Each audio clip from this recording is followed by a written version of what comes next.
Hi అండి, ఈరోజు dry fruits juice. ఈ కాలంలో చాలా మంది ఎముకల బాధలతో బాధపడుతున్నారు కదండి. అలాంటి వారికి ఒక గ్లాస్ జ్యూస్ తాగితే చాలా మంచిదని నిపుణులు చెప్తున్నారు. కాబట్టి ఈరోజు మరి ఈ వీడియో మీరు చివరి వరకు అయితే చూసేయండి. ముందుగా నేనైతే ఒక గిన్నెలో ఒక 10-15 బాదం పప్పులు, ఒక 4 వాల్నట్స్,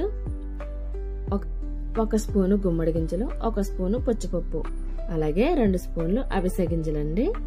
ఇవి ఓవర్ నైట్ అంటే ఫుల్ నైట్ అంతా నానబెట్టుకోవాలి. ఇవి ఉదయాన్నే లేచి వీటిని శుభ్రంగా 2 సార్లు కడుక్కొని అవి ఇప్పుడు మిక్సీ ఆడుకోవడానికి మిక్సీ జార్లో వేసుకోవచ్చు. మరి క్లీన్ చేసుకుని నీళ్ళన్నీ లేకుండా మిక్సీ జార్లో అయితే వేసేసుకుని అందులోనే ఒక 2-3 స్పూన్లు ఓట్స్ అన్నది వేసుకోవాలండి. అందులోనే ఒక చిన్న కప్పు బెల్లం కూడా వేసుకోవాలి. ఆ బెల్లం కూడా మనకి ఎముకలకి చాలా మంచిదండి. అందుకని ఒక చిన్న సైజు బెల్లం ముక్క కూడా వేసుకుని అందులో ఒక కప్పు పాలు కూడా వేసుకోవాలి. కాచి చల్లార్చిన పాలు వేసుకొని మిక్సీ ఆడుకుని మనం గ్లాసులు వేసుకుని ఉదయాన్నే పిల్లలకి ఒక గ్లాస్ ఇచ్చామంటే రోజంతా చాలా ఎనర్జెటిక్గా ఉంటారండి. మరి ఇలాంటి వీడియోస్ కోసం మీరు ముందు నా ఛానల్ అయితే సబ్స్క్రైబ్ చేసుకుని బెల్ బటన్ క్లిక్ చేయండి. మరిన్ని వీడియో కోసం నా ఛానల్ సబ్స్క్రైబ్ చేసుకోండి.